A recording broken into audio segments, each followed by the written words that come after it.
والسلام على أشرف الأنبياء والمرسلين وخاتم النبيين محفوظ رب المشرقين ورب المغربين جد الحسن والحسين المكي المدني القرشي الهاشمي المطلبي مولانا ومقتدانا وهادينا وناصرنا بالقاسم محمد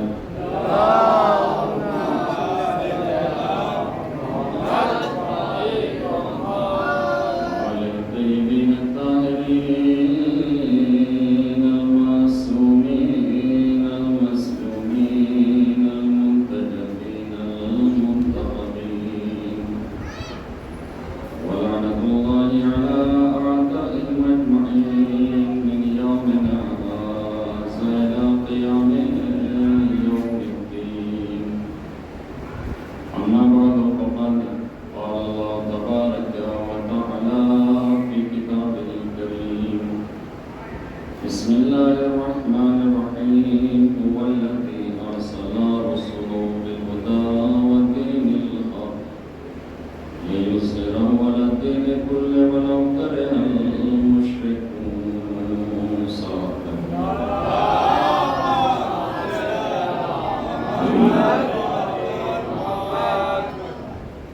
ایسا نگرانی بزرگان قوم ملت رسالت اور ولایت قربان سے آج چھٹی گفتگو ہے جس میں پروردگار عالم نے ارشاد فرمایا کہ وہ پروردگار وہ اللہ کی ذات وہ ذات ہے کہ جس نے رسولوں کو ہدایت کے ساتھ بھیجا اور خالی حق کے ساتھ نہیں خالی ہدایت کے ساتھ نہیں دین الحق بلکہ دین حق کے ساتھ بھیجا لیظہرہ علی الدین کلہ تاکہ یہ دین تمام ادیان پر صالح ہو جائے غالب آ جائے اور تمام ادیان مغلوب ہو جائے وَلَوْ كَرِهَ الْمُشْرِكُونَ اگرچہ یہ بات جو ہے مشرکین کو کراہی کیوں نہ گزرے ان کو کراہت ہی اس بات سے کیوں نہ ہو لیکن یہ دین اسلام جو ہے وہ فاتح ہے غالب ہونے والا ہے اور تمام ادیان مغلوب ہونے والے ہیں ایک صلوات دے جائے محمد اللہم صلی علی محمد ایسا اکرامی اب سوال یہ ہے کہ اللہ کے نبی نے آنے کے بعد جو دین کی تبلیغ کی ہے دین کو پہچانوایا ہے خاموشی کے ساتھ پوشیدہ طریقے کے ساتھ پیغام الہی کو پہنچاتے رہے اور جب آپ غار حرا میں پہنچے ہیں اور جب اللہ کا حکم آیا ہے کہ میرے نبی اب نبوت کا اعلان کر دیجئے تو اس کا مطلب یہ ہے کہ نبوت کے اعلان کے لیے جو وقت معین کیا گیا اور جو آپ کی عمر تھی تو یہ نہیں ہے کہ جس عمر میں آپ نے اعلان نبوت کیا تو اسی وقت آپ نبی بنائے گئے بلکہ خود نبی فرماتے ہیں کہ میں اس وقت بھی نبی تھا کہ جب آدم کو نبی بنایا جا رہا تھا جب نوح کو نبوت دی جا رہی تھی جب ابراہیم کو خلت دی جا رہی تھی جب موسیٰ کو ہیبت عطا کی جا رہی تھی جب یوسف کو حسن عطا کیا جا رہا تھا جب یعقوب کو صبر عطا کیا جا رہا تھا میں اس وقت نبی تھا تو اس کا مطلب یہ ہے کہ یہ جتنے بھی انبیاء 1,23,999 جتنے بھی نبی آئے نبی سے آخری نبی سے پہلے یہ سب کے سب اس پیغام کو لے کر آ رہے تھے کہ دیکھو اب آخر میں وہ آنے والا ہے کہ جس کے سجدے میں کائنات کو بنایا گیا اور جب یہ اللہ کا حکم آیا ہے کہ اے میرے نبی اب اعلان نبوت کیجئے تو پیغمبر غار حرا سے نکلے غار حرا سے نکلنے کے بعد آپ گئے کہاں آپ پہنچے دروازہ جناب ابو طالب پر، اور پہنچنے کے بعد دروازہ کھٹکھٹایا، چچا باہر نکلے، پیغمبر نے فرمایا امر اللہ فقد جعنی یا امر، اے میرے چچا وہ امر کہ جس کا حکم تھا وہ آ گیا، اور مجھے حکم دیا گیا ہے کہ میں اعلان نبوت کروں۔ تب آپ اندازہ لگائیے معاذاللہ کافر کہنے والے جناب ابو طالب کو، یا رسول اللہ آپ ایسے کے دروازے پر کیوں جا رہے ہیں کہ جو دین سے واقف نہیں ہے، دین اسلام سے اس کا کوئی رابطہ نہیں ہے، اللہ سے اس کا کوئی رابطہ نہیں ہے، پھر آپ اس کے دروازے پر کیوں جا رہے ہیں؟ تو پیغمبر بتانا چاہ رہے ہیں کہ دیکھو میں تمہارے لیے یہی تو واضح کر رہا ہوں کہ جب اللہ کا مجھے حکم اعلان نبوت کا ہو رہا ہے تو میں سب سے پہلے دروازہ ابو طالب پر جا کر یہ اعلان کر رہا ہوں، اور جا کر یہ بتا رہا ہوں کہ مجھے اللہ نے حکم دیا۔ جب پیغمبر نے یہ کہا کہ مجھے حکم ہو گیا ہے، امر اللہ فقد جعنی، جو امر تھا اس کا حکم میری طرف اللہ نے مجھے حکم دے دیا ہے، تو جناب ابو طالب نے اس موقع پر کیا کہا؟ جناب ابو طالب فرماتے ہیں کہ اے میرے بھتیجے، اللہ نے جو حکم دیا ہے آپ اس پر عمل کیجئے، کسی بات سے گھبرانے کی ضرورت نہیں ہے، آپ عمل کرتے چلے جائیں، پشت پناہی میں کرتا چلا جاؤں گا، بھائی پشت پناہی میں کرتا چلا جاؤں گا۔ اب پیغمبر اکرم نے اعلان نبوت کے بعد اعلان کرنا شروع کیا کہ میرا پروردگار وحدہ لا شریک ہے، وہ اکیلا ہے، وہ تنہا ہے، اور مشرکین کے خداؤں کو برا بھلا کہنا شروع کر دیا۔ اب آپ اندازہ لگائیے کہ رسالت کا جو پیغام تھا وہ پیغمبر اکرم نے جب انجام دینا شروع کیا، اب ظاہر سی بات ہے جو حق کی بات کرتا ہے اس کے مخالف زیادہ ہوا کرتے ہیں، اور جو باطل کی بات کیا کرتا ہے اس کا کوئی مخالف نہیں ہوا کرتا ہے۔ اس لیے قرآن کریم نے سورہ منافقون میں فرمایا اذا جاء المنافقون قالوا نشهد، جب منافقین نبی کے پاس آتے تھے تو آنے کے بعد کہتے تھے یا رسول اللہ ہم تو آپ کے شہدائی ہیں، ہم تو آپ کے چاہنے والے ہیں، ہم تو آپ پر اپنی جان نثار کرنے والے ہیں، لیکن جب دوسروں کے پاس جاتے تھے تو ان کے پاس جا کے کہتے تھے ہم تو نبی کو بہکا رہے تھے۔ سبحان اللہ سبحان اللہ، ہم تو نبی کو بہکا رہے تھے۔ آج بھی دنیا کا یہی فلسفہ ہے، پاس میں بیٹھنے والے کا کچھ معلوم نہیں ہے یہ بیٹھنے والا یہ اپنا ہے یا کسی غیر کا ہے۔ ایک صلوات ہے کہ محمد و آل محمد، صلی علی محمد و آل محمد۔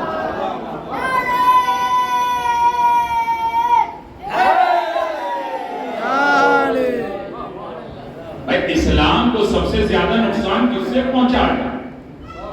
اسلام کو سب سے زیادہ نقصان منافقوں سے پہنچا ہے، اور آج کے معاشرے میں بھی سب سے زیادہ نقصان معاشرے کو منافقین سے ملتا ہے، منافقین سے پہنچتا ہے، اس لیے کہ اس کا دل کا معلوم نہیں ہے کہ اس کا دل کس طرف ہے۔ توجہ کریں، یہ دل کو دل کہتے ہی کیوں ہیں؟ دل کو دل اسی وجہ سے کہتے ہیں کہ یہ بدلتا رہتا ہے، یہ بدلتا رہتا ہے، اسی لیے اسے قلب کہا جاتا ہے۔ مگر یاد رکھیے جو دل آل محمد کی محبت سے منسلک ہو جاتا ہے اس کے اندر کبھی منافقت پیدا نہیں ہوتی ہے۔ ایک صلوات ہے محمد و آل محمد، اللہم صلی علی محمد۔ اب نبی نے اعلان کرنا شروع کیا، خدا کو برا بھلا کہنا شروع کیا کہ یہ ایسے ہیں جو بولتے نہیں ہیں، جو گفتگو نہیں کرتے ہیں، یہ تمہیں کوئی فائدہ نہیں پہنچائیں گے۔ اب ظاہر سی بات ہے چاہے انسان ایک دیوار کو پوج رہا ہو، چاہے کسی دروازے کے سامنے ہی اپنے ہاتھوں کو جوڑ رہا ہو، چاہے کسی درخت کے سامنے کھڑے ہو کے وہاں التجا کر رہا ہو، مگر وہ اسی کو اپنے لیے اپنا پیشوا مان رہا ہے، اپنا رہبر مان رہا ہے، اپنا خدا مان رہا ہے۔ اب وہ چاہے وہ غلط ہی صحیح مگر وہ ان کی برائی سنے گا نہیں۔ اب جب پیغمبر نے ان کے خداؤں کو برا بھلا کہنا شروع کر دیا، یہ مشرکین اکٹھا ہونے کے بعد آپس میں مشورہ کیا کہ اب تو بات حد سے زیادہ بڑھ گئی ہے، یہ ہمارے خداؤں کو برا کہہ رہے ہیں محمد، چلو اس دروازے پر چلتے ہیں جہاں دنیا کی مشکلیں آسان ہوتی ہیں، توجہ کر رہے ہیں، چلو اس دروازے پر چلتے ہیں، کیونکہ اس مشکل کا حل ایک ہی دروازے پر ملے گا کہ جو بزرگ قوم ہے، جس کا چہرہ نورانی ہے، جس کے لبوں کی جنبش جب ہوتی ہے تو ایسا لگتا ہے یہ نہیں بول رہا ہے، کوئی اور بول رہا ہے۔ سبحان اللہ سبحان اللہ۔ یہ سارے مشرکین، بزرگان مشرکین اکٹھا ہوئے، اکٹھا ہونے کے بعد آئے دروازہ ابو طالب پر، دبل بات کیا، جناب ابو طالب آئے، کیا بات ہے، کیا پریشانی ہے، کیا کچھ کام ہے؟ کہا ابو طالب ہم ایک کام سے آئے۔ کہا کیا کام ہے؟ کہا ہم اس عمارہ کو لے کر آئے۔ یہ عمارہ جو ہے جوان لڑکا تھا، خوبصورت تھا، تو میں اس کے ہاتھ کو توڑ ڈالوں گا۔ اسی چیز کو قرآن کریم نے کہا تبت یدا ابی لہب کے ہاتھ ٹوٹ جائے۔ ابی لہب کے ہاتھ ٹوٹ جائیں۔ ابو طالب نے کب کہا تھا؟ جب تک تو قرآن بھی نازل نہیں ہوا تھا۔ جو کہہ رہے جب تک تو قرآن بھی نازل نہیں ہوا تھا، اس کا مطلب یہ ہے کہ قرآن بھی نازل نہیں ہوا، مگر جناب ابو طالب قرآن کی عکاسی بیان کر رہے ہیں۔ یا تو یہ کہیے کہ جناب ابو طالب لوہے محفوظ کا مطالعہ کر رہے تھے، اور اگر انسان کافر ہو تو وہ لوہے محفوظ کا مطالعہ نہیں کرتا ہے۔ سبحان اللہ سبحان اللہ۔ ایک سلام کرے محمد وآلہ محمد۔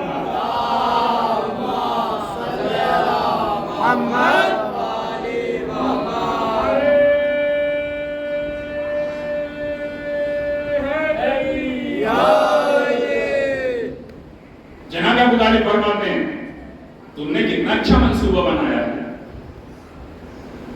تمہاری اولاد کو تو میں پالوں، میں اس کی پرورش کروں گا، اور تم میرے بھتیجے کو لے جا کے قتل کرو، یہ نہیں ہو سکتا، جاؤ چلے جاؤ۔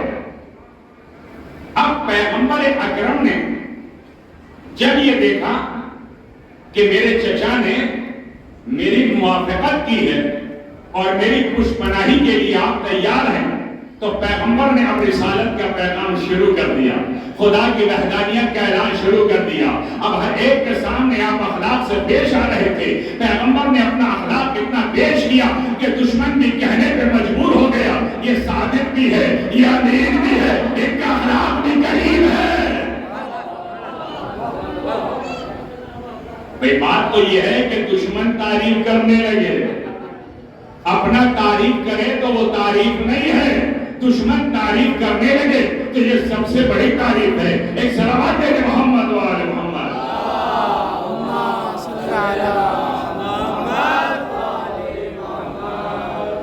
ایسا نہیں کہ پیغمبر اکرم نے رسالت کا پیغام، وحدانیت کا پیغام پہنچانا شروع کیا۔ اب ظاہر سی بات ہے جو انسان اچھا کام کرتا ہے، مولا کائنات نہج البلاغہ میں فرماتے ہیں کہ نیک کام کرنے سے پہلے برائی سننے کے لیے تیار رہو۔ توجہ کیا آپ نے؟ بھئی ابھی آپ یہاں سڑک پہ کھڑے ہو کے کوئی نیک کام کرنے لگے، 10 آدمی کھڑے ہو کے آپ کی مخالفت شروع کر دیں گے، اور آپ کیا یہی نالی توڑنا شروع کر دیں، شیطان کا عمل آپ کرنے لگیں، تو کوئی نہیں آئے گا آپ کو برا کہنے کے لیے، کیونکہ جو شیطان کا کام ہوتا ہے اس کی کوئی برائی نہیں کرتا، جو اللہ کا کام ہوتا ہے، رحمانی کام ہوتا ہے، اس کے 10 مخالف کھڑے ہو جاتے ہیں۔ ایک صلوات ہے محمد و آل محمد۔ اللہم صلی علی محمد۔ اب لوگوں نے کیا کیا؟ کسی نے کانٹے بچھائے، کسی نے پتھر مارے، مگر قدرت بھی مسکرا رہی تھی کہ کر لو جو تمہیں کام کرنا ہے، جتنے کانٹے بچھانے ہیں بچھا لو، جتنے پتھر مارنے ہیں مار لو، لیکن پروردگار عالم نے کتنا بڑا انتظام کیا۔ اے میرے نبی، اب تم نے نبوت کا اعلان کر دیا ہے، اب تم تنہا نہیں جاؤ گے، تمہارے ساتھ ناصر چلے گا،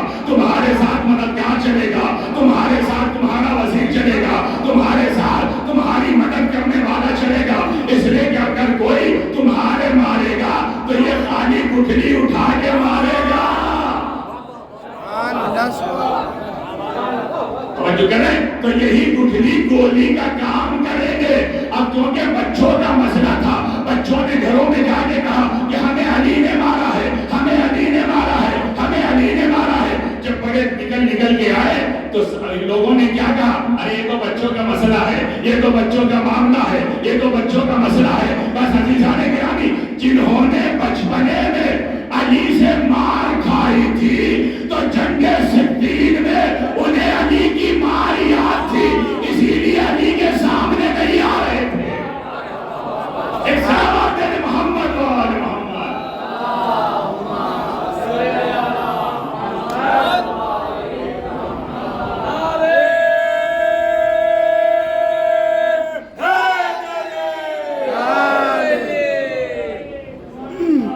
اب جو بھی نبی کی طرف پتھر پھینکتا, مولا کائنات نے کسی کا ہاتھ توڑا, کسی کی ناک توڑی, کسی کا پیر توڑا, کسی کی آنکھ پھوڑی.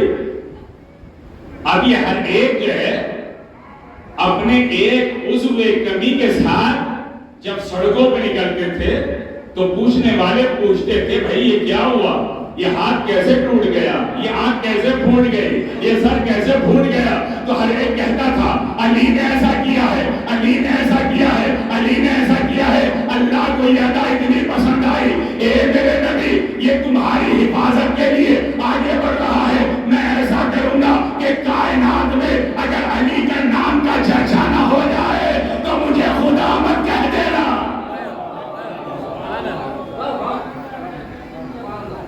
اب ایسا نگرانی جب وہ موقع آیا ہے اور مکے میں قحط سالی ہوئی ہے, پیغمبر کی عمر صرف 10 سال ہوئی, ابھی اعلان نبوت نہیں کیا.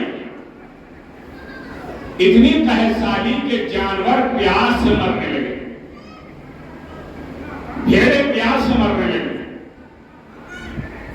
یہ اپنے خداؤں کے پاس جاتے, چڑھاوا چڑھاتے, حلوہ پوری بنا کے اپنے خداؤں کے پاس لے جاتے کہ کم سے کم خدا کچھ کھا کے راضی ہو جائے. عجیب بات تھی, یہ تو کفار مشرکین بھی سمجھ رہے تھے کہ ہمارے خدا ایسے ہیں, کم سے کم رشوت لے کے ہی کچھ شاید راضی ہو جائے. مگر عزیزان گرامی یاد رکھیے کہ جن کے دلوں میں بت بیٹھ جاتے ہیں, چاہے آپ انہیں رشوت کھلا دیجئے, وہ کچھ کرنے والے نہیں ہیں, کچھ کرنے والے نہیں. اب انہوں نے اپنا پوری کوشش کی, انتظامات کیے, چڑھاوا چڑھایا. آخر نتیجہ کیا ہوا, ان کے چڑھاوا چڑھانے سے کچھ نہ ہوا, بارش نہیں ہوئی, حیوان مرنے لگے, بچے پیاس سے ہلاک ہونے لگے. تو بزرگان کفار مشرکین آتے ہیں پھر اسی دروازے پر آئے. ادھر یہ نورانی چہرہ لیے ہوئے بزرگ 2 زانوں ہو کر بیٹھا ہوا تھا, 10 سال کا وہ اللہ کا نبی سویا ہوا تھا. گرمی کی وجہ سے چہرے پر پسینے کے قطرات ایسے نظر آ رہے تھے کہ جیسے پھول پر شبنم کے قطرات ہوتے. اور یہ بزرگ چہرے کے دیدار میں مصروف تھا, یعنی عبادت میں مصروف تھا. اتنے میں کسی نے نقل بات کیا. جناب ابو طالب فرماتے ہیں, کون اس وقت آ گیا میری عبادت میں خلل کرنے کے لیے, اس لیے کہ میں تو عبادت میں مصروف تھا. جناب ابو طالب اپنی جگہ سے اٹھے, اٹھنے کے بعد دروازے کے قریب گئے, کہا کیا بات ہے. اب جو دیکھا کفار مشرکین کے بڑے بڑے بزرگ وہاں پر تشریف فرما تھے. کہا کیا بات ہے. آنے والوں نے کہا کہ ابو طالب تمہیں تو معلوم ہے کہ قحط سالی ہوئی ہے اور جانور پیاس سے ہلاک ہو رہے ہیں. تو جناب ابو طالب فرماتے ہیں, تمہیں گیہوں کی ضرورت ہے تو لے جاؤ, مال کی ضرورت ہے تو لے جاؤ. آئے وہ لوگ کہ جو کہتے ہیں کہ جناب ابو طالب کے یہاں کھانے کے لیے نہیں تھا, اسی وجہ سے اولاد کو تقسیم کر دیا تھا. ارے اگر کھانے کے لیے نہ ہوتا تو کفار مشرکین کے بڑے لوگوں کو جناب ابو طالب کیوں کہتے, تمہیں گیہوں چاہیے لے جاؤ, مال چاہیے لے جاؤ, کوئی اور چیز چاہیے لے جاؤ. اس کا مطلب یہ ہے کہ جناب ابو طالب کی ذات وہ ہے کہ لوگوں نے خالی بدنام کرنے کے لیے یہ کہہ دیا کہ ان کے گھر میں کھانے کو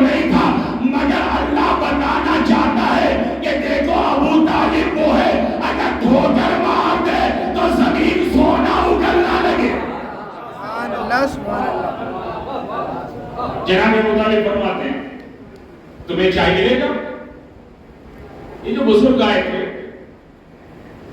ان میں سے ایک بزرگ کہنے لگا کہ ابو طالب تمہیں تو معلوم ہے کہ ہمیں مال کی ضرورت نہیں, ہمیں گیہوں کی ضرورت نہیں. جناب ابو طالب فرماتے ہیں پھر کس چیز کی ضرورت ہے, پھر کیوں آئے؟ کہ ابو طالب ہم اس وجہ سے آئے ہیں کہ قحط سالی ہے, ہم نے اپنے خداؤں پر چڑھاوا چڑھایا مگر کچھ نہ ہوا, ہمارے خدا ہم سے راضی نہ ہوئے, ہم اب آپ کے پاس آئے. کہا کیوں؟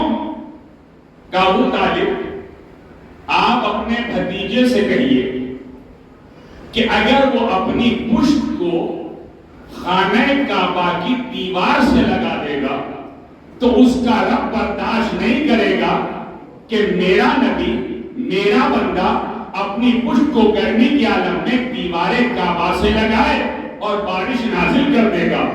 کیا زبردست موقع ہے. کفار مشرکین بھی سمجھ رہے ہیں کہ ابو طالب کا خدا بھی کوئی اور ہے, اس کے بھتیجے کا بھی خدا کوئی اور ہے. بھائی اگر جناب ابو طالب کی خدا بھی وہی 360 ہوتے تو یہی تو کہتے نا ابو طالب ہمارا اور تمہارے خدا جو ہیں وہ راضی نہیں ہو رہے. مگر کیا کہا کہ ابو طالب ہمارے خدا جو ہے وہ راضی نہیں ہو رہے, ہم نے چڑھاوا بھی چڑھایا. جناب ابو طالب فرماتے ہیں رکو, ابھی دروازے پر رکو, میں ابھی آتا ہوں. جناب ابو طالب گھر میں داخل ہوئے. داخل ہونے کے بعد ابھی پیغمبر کی عمر 10 سال کی ہے, شانہ ہلایا, بھتیجے کو اٹھایا, اے میرے بھتیجے مشرکین کے بڑے بڑے لوگ دروازے پر آئے, چاہتے ہیں کہ تم اپنی پشت کو دیوار کعبہ سے لگا دو تو اللہ بارش نازل کر دے گا. ایک مرتبہ پیغمبر اٹھے, جناب ابو طالب نے اپنی انگشت شہادت نبی کو پکڑائی, لے کر چلے. جس وقت کے لے کر جا رہے تھے تو جناب ابو طالب بتانا چاہ رہے تھے کہ دیکھو اگر یہ راضی ہے تو اللہ راضی ہے, اگر یہ ناراض ہے تو اللہ ناراض ہے. ایک صلوات ہے محمد و آل محمد.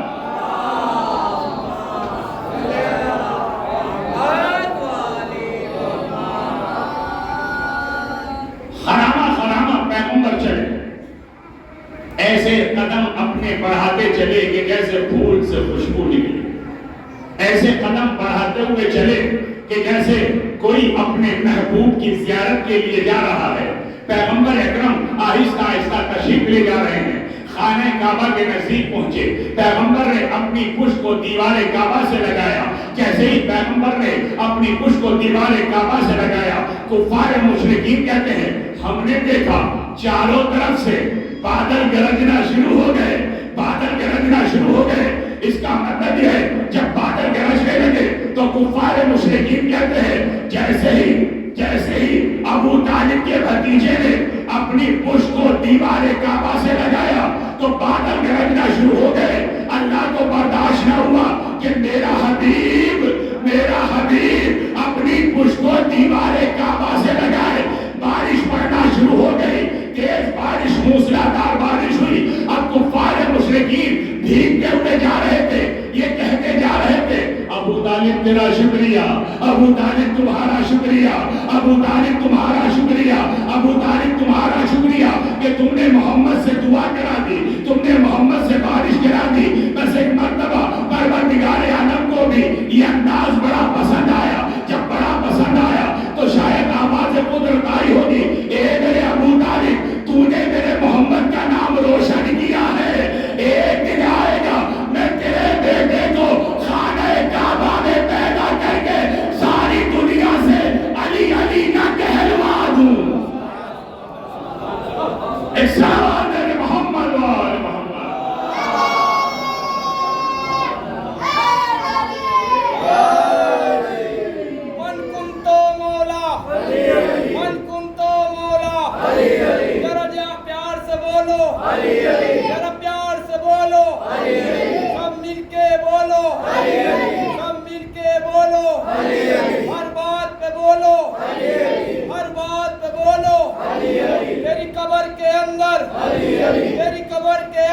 میری قبر کے باہر میری قبر کے باہر نعرے حیدری.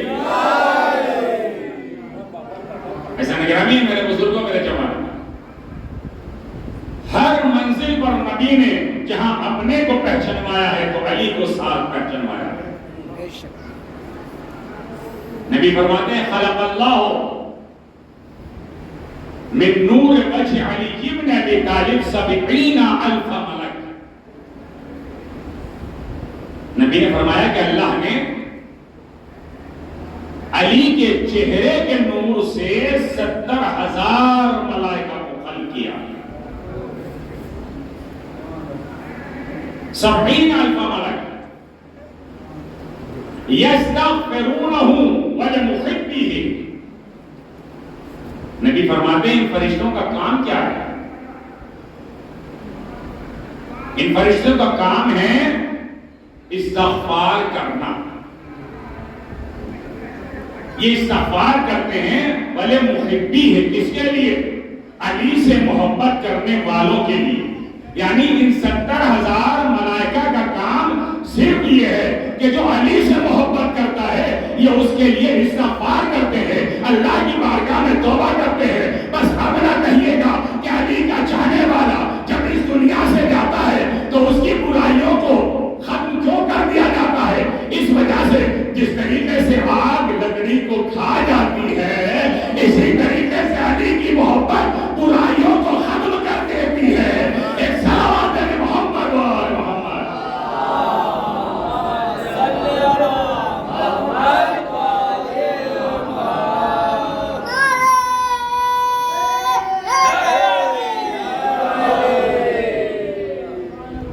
لیکن انسان گرامی، علی سے محبت کا مطلب کیا ہے؟ اہل بیت سے محبت کا مطلب کیا ہے؟ آل محمد سے محبت کا مطلب یہ ہے کہ انسان اپنے کو ان کا گرویدہ بنا لے، ان کے نقش قدم پر چلے. معصوم نے کیا فرمایا؟ کونو زنا لینا ولا تکونو علینا شینا. یہ ہمارے شیوے ہمارے چاہنے والوں ہمارے لیے زینت کا باعث بننا، شرمندگی کا باعث نہ بننا. تمہیں کہنے کی ضرورت نہ پڑے کہ تم علی والے ہو، تمہیں کہنے کی ضرورت نہ پڑے کہ تم حسین والے ہو.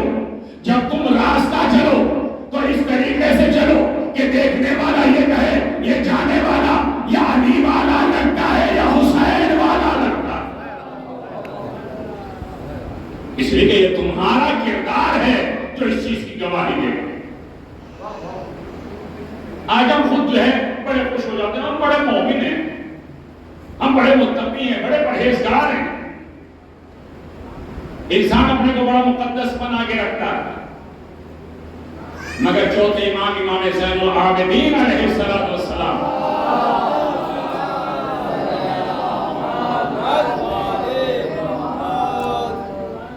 حضرت نے فرمایا کہ علامت المومن خمس. امام فرماتے ہیں کہ مومن کی 5 علامتیں. پہلی علامت ہے الورع فی الخلوت. امام نے فرمایا کہ تقوی اور پرہیزگاری ظاہر میں اس کی نمائش کرنے کا نام نہیں ہے کہ آپ ہمیشہ تسبیحات کے لے کے گھومیں کہ لوگ یہ کہیں کہ بھئی بڑا متقی ہے، بڑا پرہیزگار ہے. امام سجاد فرماتے ہیں کہ تم ایک بات بتاؤ کہ اگر تم کسی گناہ کو انجام دو تو اس گناہ کو کرتے ہوئے تمہیں بچے سے بھی شرم آتی ہے. جبھی تو انسان جھک کے گناہ کرتا ہے تو امام فرماتے ہیں کہ تم نے اللہ کو اس بچے سے بھی کمتر سمجھ لیا ہے، جبکہ وہ حاضر و ناظر ہے، ہمیشہ تمہیں دیکھ رہا ہے. وہ ہمیشہ تمہارے لیے نازل ہے، ہمیشہ تمہیں دیکھ رہا ہے. انسان جھک کر گناہ کرتا ہے کہ کوئی دیکھ نہ دے. تو اپنے جیسے انسان سے تمہیں اتنا خوف ہے، اتنا ڈر ہے، مگر جس نے تمہیں پیدا کیا جس نے تمہیں انسان بنایا. تو امام فرماتے ہیں الورا فی الخلوت، یعنی تمہارا تقویٰ جو ظاہر میں ہے وہی باطن میں ہونا چاہیے. یہ نہ ہو کہ جب ہم معاشرے اور سماج میں جائیں تو اپنے کو بڑا متقی ظاہر کریں، اپنے کو بڑا پرہیزگار ظاہر کریں، اپنے کو بڑا مومن ظاہر کریں، اور جب تنہائی میں آ جائے تو ہمارا پتہ ہی نہ ہو کہ ہمارا کردار کیا ہے. تو امام فرماتے ہیں کہ یہ تمہاری پہلی علامت ہے مومن کی. دوسری علامت فرمایا الصدقہ فی القلت، نہ ہوتے ہوئے بھی اللہ کی راہ میں خیرات کرنا. یہ مومن کی علامت ہے. جسے اللہ نے عطا کیا ہے، اب اگر وہ اللہ کی راہ میں خرچ کر رہا ہے تو کون سا بڑا کام ہے؟ اس کے پاس تو ہے تو خرچ کر رہا ہے. بڑی نیکی یہ ہے کہ نہ ہوتے ہوئے بھی جتنا میسر ہے اللہ کی راہ میں خیرات کر رہا ہے. اہل بیت اطہار کو ضرورت تھی روٹیوں کی، بڑی توجہ، اہل بیت اطہار کو ضرورت تھی روٹیوں کی، مگر جب سائل دروازے پہ آیا کہ میں فقیر ہوں، میں مسکین ہوں، میں یتیم ہوں، تو اپنے حصے کی روٹیاں دے دی. تو یہ ہے صدقہ فی القلت، یعنی نہ ہوتے ہوئے بھی اللہ کی راہ میں خیرات کر دینا. سبحان اللہ سبحان اللہ. امام فرماتے ہیں یہ ہم مومن کی علامت. پھر فرمایا والصبر عند المصیبت. امام سجاد فرماتے ہیں کہ تیسری علامت مومن کی ہے کہ جب کوئی مصیبت آ جائے تو صبر کرے. یہ نہ کہے کہ پروردگار تو نے تو اسے 6 بیٹے دے دیے اور میرے ایک بھی نہیں ہے، اسے اتنی بڑی بلڈنگ عطا کر دی اور میرے چھوٹا سا مکان بھی نہیں ہے. کیا کہا امام نے؟ وَالصَّبْرِ عِنْدَ الْمُصِيبَةِ. جب تمہارے اوپر مصیبت پڑنے لگے تو صبر اختیار کرنا، اس لیے کہ جتنا صبر کرتے چلے جاؤ گے اتنا ہی بڑا مکان جنت میں بنتا چلا جائے گا. اتنا ہی بڑا مکان جنت میں بن جائے گا. وَالصَّبْرِ عِنْدَ الْمُصِيبَةِ. اور اس کے بعد امام فرماتے ہیں کہ وَالصِّدْقِ عِنْدَ الْخَوْفِ. کا مومن کی علامت کیا ہے؟ امام فرماتے ہیں چوتھی علامت مومن کی یہ ہے کہ جب تمہیں خوف ہو کسی چیز کا تو سچ بولو. یہ نہ ہو کہ میرا رشتہ دار ناراض ہو جائے گا، توجہ کر رہے ہیں، میرا فلاں دوست ناراض ہو جائے گا، میرا فلاں عزیز ناراض ہو جائے گا. امام فرماتے ہیں الصدق عند الخوف. جب تمہیں خوف طاری ہو جائے تو ہمیشہ سچ اختیار کرنا، اس لیے کہ سچ اختیار کرو گے تمہاری دنیا بھی سمجھ جائے گی، آخرت بھی سمجھ جائے گی. سبحان اللہ سبحان اللہ. پیغمبر اکرم نے پیغمبر کی خدمت میں جب ایک شخص آتا ہے اور آنے کے بعد کہتا ہے یا رسول اللہ مجھے وصیت کیجیے. ہمارا جوان آنے کے بعد آپ سے کسی بزرگ سے کہے کہ بھئی آپ مجھے وصیت کیجیے، مجھے نصیحت کیجیے، تو کیا نصیحت کی جائے گی؟ یہ نصیحت کی جائے گی یا آوارہ پھرو سڑکوں پہ جائے؟ کیا یہ نصیحت کی جائے گی کہ نالیوں پہ جانے کے بعد کانوں میں گوشی لگانے کے بعد سننا شروع کر دو، یہ نہیں معلوم کہ سن کیا رہے ہیں؟ جو کریں نہیں ایسا نہیں کیا، بلکہ نصیحت کرنے والا جب نصیحت کرے گا تو ایسی نصیحت کرے گا کہ اسے صحیح راستہ دکھائے گا، صحیح راستے کی طرف لائے گا. بس سمجھ لے گا اگر تمہیں کوئی صحیح راستے کی طرف لا رہا ہے تو تمہارا سچا ساتھی ہے، تمہارا سچا دوست ہے، اور اگر تمہیں کوئی صحیح راستے سے بھٹکا رہا ہے تمہارا پکا دشمن ہے. سبحان اللہ سبحان ایک سلام ہے محمد و آل محمد. اللہم صلی علی.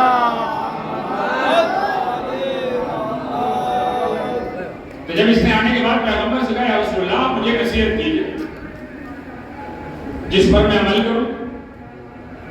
پیغمبر نے فرمایا ایک کام کر لے. کہا یا رسول اللہ کیا؟ کہا ہمیشہ سچ بولنا. کہا یا رسول اللہ ٹھیک ہے. اچھا یہ سوال کرنے والا شرابی تھا. اب ظاہر سی بات ہے نشہ جب چڑھتا ہے نا باہری نصیحتیں سب ایک طرف رکھی ہے، رہ جاتی ہیں. تھا تو یہ شراب بھی کرنا. نبی نے کیا فرمایا کہ جب بھی بولنا تو سچ بولنا. اب یہ چلا ٹھیکے کی طرف، سامنے شراب کی دکان. اس نے سوچا اگر میں شراب کی دکان میں جاؤں گا اور دکان سے نکلتے ہوئے مجھے کسی نے دیکھ لیا اور نبی سے جا کے کسی صحابی نے شکایت کر دی اور نبی نے مجھے بلایا اور مجھ سے سوال کیا کہ کہاں گئے تھے، تو مجھے لامحالہ سچ بولنا پڑے گا کہ میں فلاں جگہ گیا تھا. پھر میرے اوپر حد جاری ہوگی، مجھے 80 کوڑے لگائے جائیں گے. جیسے اسے یہ خیال آیا اس نے ٹھوکر ماری، صحیح راستے کی طرف چل دیا. بڑی توجہ دیجیے گا، کیونکہ اس نے سچائی کو اختیار کر لیا تھا. جب انسان سچائی کو اختیار کر لیتا ہے تو باطل راستوں کو ٹھوکر مار کر چل دیتا ہے. ایک صلوات ہے محمد وآل محمد.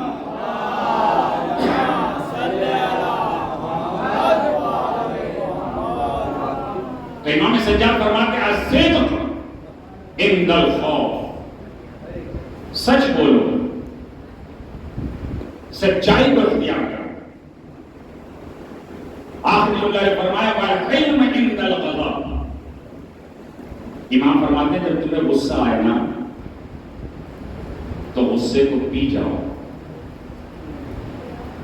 شراب سمجھ کے نہیں بلکہ کڑوا گھونٹ سمجھ کے پی جاؤ. کیونکہ پیغمبر نے فرمایا ہے کہ غصے کو پی جانا، یہ غصہ جو ہے ایک پہاڑ کی مانند ہے، ایک پہاڑ کی مانند ہے. اگر تم نے غصے پہ قابو نہیں کیا تو یہی مسئلہ پہاڑ کی طرح بلند ہو جائے گا، اور اگر تم نے غصے پہ قابو کر لیا تو یہی پہاڑ ایک لقمے کی مانند ہو جائے گا. اور جگہ میں تو امام فرماتے ہیں والحلم عند الغضب، جب تمہیں غصہ آئے تو اپنے اوپر قابو کر لو. تم حلم اور بردباری کو سامنے رکھو تاکہ تمہیں سامنے والے کو احساس دلاؤ کہ اگر تیرا نفس ذلیل ہے، تیرا نفس خار ہے، تیرا نفس ظالم ہے، تو میں تیرے مقابلے میں حلم اور بردباری کو ظاہر کروں گا تاکہ دنیا سمجھ لے کہ میں اہل بیت کا ماننے والا ہوں، تو کسی اور کا ماننے والا ہے. سبحان اللہ. ایک صلوات ہے محمد وآل محمد. اللہم صلی علی محمد وآل محمد. حسن گرامی میرے بزرگوں میرے جوانوں، یہی پیغام اہل بیت علیہ السلام نے دیا کہ اپنے نفس کی اصلاح، اپنے نفس کا تزکیہ، اپنے نفس کو پاک و پاکیزہ بناؤ. جب تمہارا نفس پاک و پاکیزہ ہوگا تو ہماری محبت تمہارے دل میں اجاگر ہو جائے گی. لیکن اگر تمہارا نفس جو ہے ذلیل ہے، خار ہے، نجس ہے، تو ہماری محبت تمہارے دل میں نہیں سما سکتی. جتنے بھی امام حسین کے مقابلے میں تھے، کیا وہ نہیں جانتے تھے کہ یہ رسول کے نواسے ہیں؟ کیا وہ نہیں جانتے تھے کہ یہ علی کے بیٹے ہیں؟ کیا وہ نہیں جانتے تھے کہ یہ فاطمہ کا لال ہے؟ جانتے سب تھے، مگر حقیقی معرفت نہیں تھی. اگر حقیقی معرفت ہوتی تو حسین کے مقابلے میں نہ آتی. بس عزیزان گرامی، حسین بخش جاڑا ایک بہت بڑے ذاکر گزرے. یہ جب مجلس پڑھتے تھے تو مجلس پڑھتے پڑھتے بڑے گریہ کرتے، روتے تھے مصیبت حسین، آنسو بہاتے تھے مصیبت حسین. جب کسی نے سوال کیا حسین بخش جاڑا، جب تم اتنا روتے ہو مظلوم کربلا کی مصیبت پر، کیا تم نے کبھی خواب میں امام سجاد کو دیکھا؟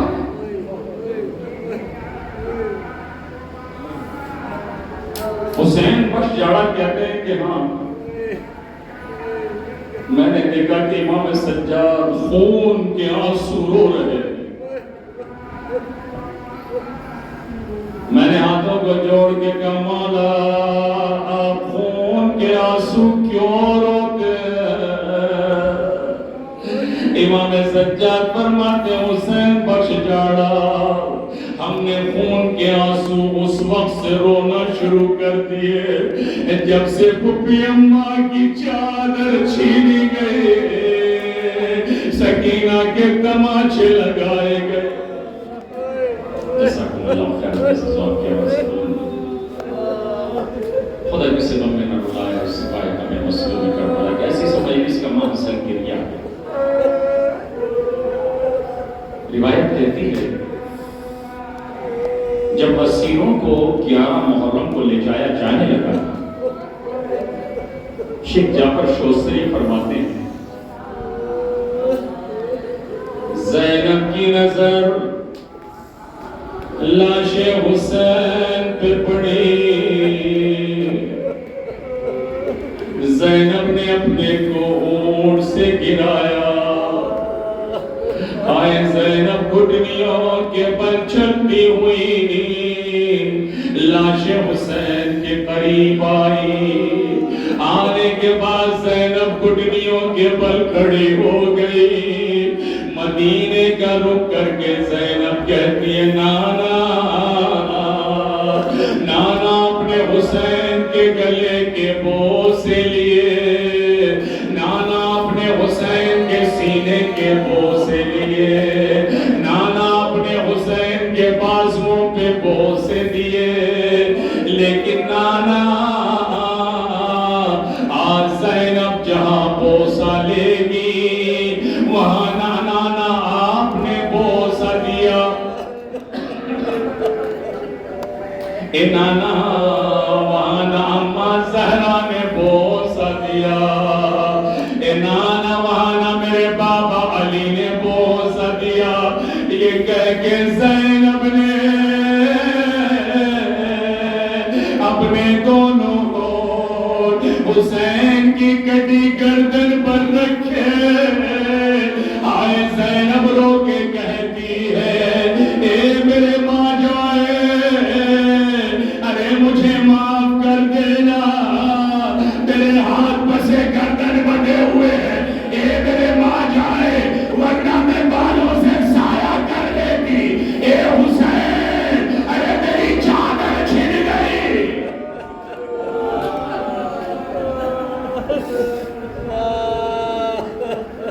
جزاکم اللہ خیر الجزا، خدا کوئی غم نہ دے سوائے غم مظلوم کربلا کے۔ عزیز عبداللہ اسدی کہتا ہے میں اپنے کھیت میں پانی دے رہا تھا، اتنے میں میرے مشام میں خوشبو کا احساس ہوا، میں اس خوشبو کے سہارے چلا تو میں میدان کربلا میں پہنچا تو میں نے دیکھا جگہ جگہ لاشیں پڑے ہوئے ہیں، کہیں جوان کا لاشا ہے، کہیں بچے کا لاشا ہے۔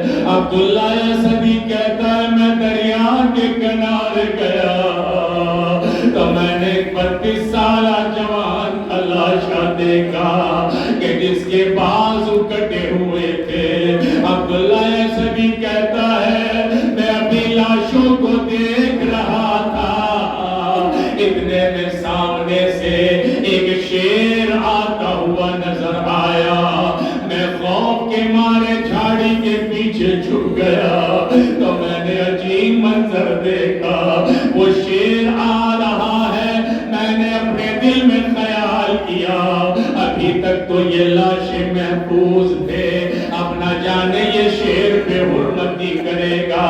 عبداللہ کہتا ہے لیکن میں نے دیکھا وہ شیر لاشوں کے قریب آتا ہے، ارے روتا جاتا ہے، جوان کے لاشے کے قریب آیا، ارے گریا کیا آگے بڑھ گیا، ایک بچے کے لاشے کے قریب آیا، وہ شیر گریا گناہ ہوا۔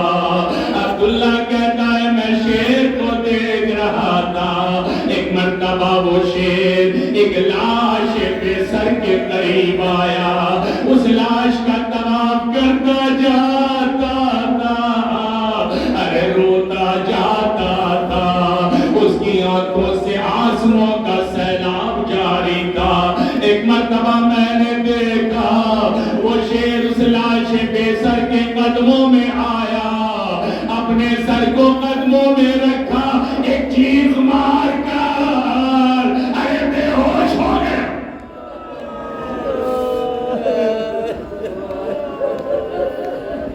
جب اسے ہوش آیا تو اپنی بے زبانی میں نہ جانے کیا کہہ رہا تھا۔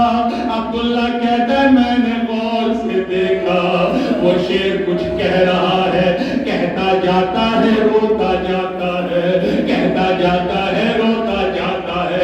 عبداللہ کہتا ہے ایک مرتبہ اس شیر نے چیخ ماری اور وہاں قدموں میں دم توڑ دیا۔ میں اپنی جگہ سے اٹھا، لاش بے سر کے قریب آیا، میں نے ہاتھوں کو جوڑ کے کہا اے لاش بے سر اتنا بتا دے کہ تو کون ہے۔ لاش بے سر سے آواز آئی انا الحسین انا القریب، میں حسین غریب ہوں، میں فاطمہ کا لال حسین ہوں، میں علی کا لاڈلا حسین ہوں۔ جزاک اللہ خیر جزاک، ایسے خدا کوئی قوم نہ دے سوائے ہمیں مسئلوں میں کوئی بہت بڑھ کے مسائل ہو۔ عبداللہ سبھی کہتا ہے مولا یہ شیر آپ کے لاشے کا طواف کر رہا تھا، کچھ کہہ رہا تھا، نہیں معلوم کیا کہہ رہا تھا۔ مولا اتنا بتا دیجئے یہ شیر اپنی بے زبانی میں کیا کہہ رہا تھا۔ لاش حسین سے آواز آئی عبداللہ یہ میرے بچپن کا ساتھی ابو الحارث ہے، جب مدینے کے بچوں نے میرے نانا سے شکایت کی کہ ہمیں حسین کے شیر سے ڈر لگتا ہے تو میں نے ابو الحارث سے کہا ابو الحارث جا کربلا کے جنگل میں چلا جا، ارے ایک روز آئے گا جب سکینہ تجھے آواز دے گی ارے چلے آنا تاکہ میرا لاشا ارے پامالی سے بچ جائے۔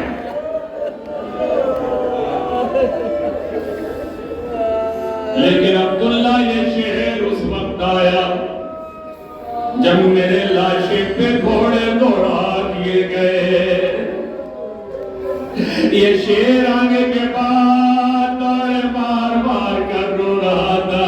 میں نے شعر سے کہا جا بازار شام و کوفہ چلا جا، ارے میری بہن ننگے سر ہے، میری یتیمہ سکینہ ان کی ننگی پیٹھ پر ہے، جب مجھے ان کے حالات بتاتے رہنا۔ اے عبداللہ ابو الحارث آیا، آنے کے بعد میرے قدموں میں سر رکھ کے کہتا ہے اے میرے مولا ارے زینب کی اسیری نہیں دیکھی جاتی، ارے زینب کو ارے در بدر گرایا جائے۔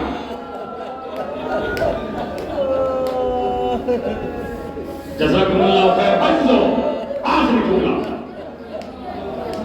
روایت کہتی ہے کہ جب امام سجاد باعجاز امامت شہداء کے لاشوں کو دفن کرنے کے لیے آئے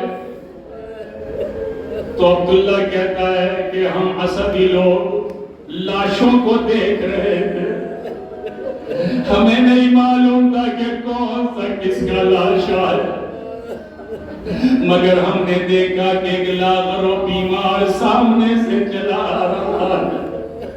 ہم نہیں جانتے تھے کہ یہ آنے والا کون ہے۔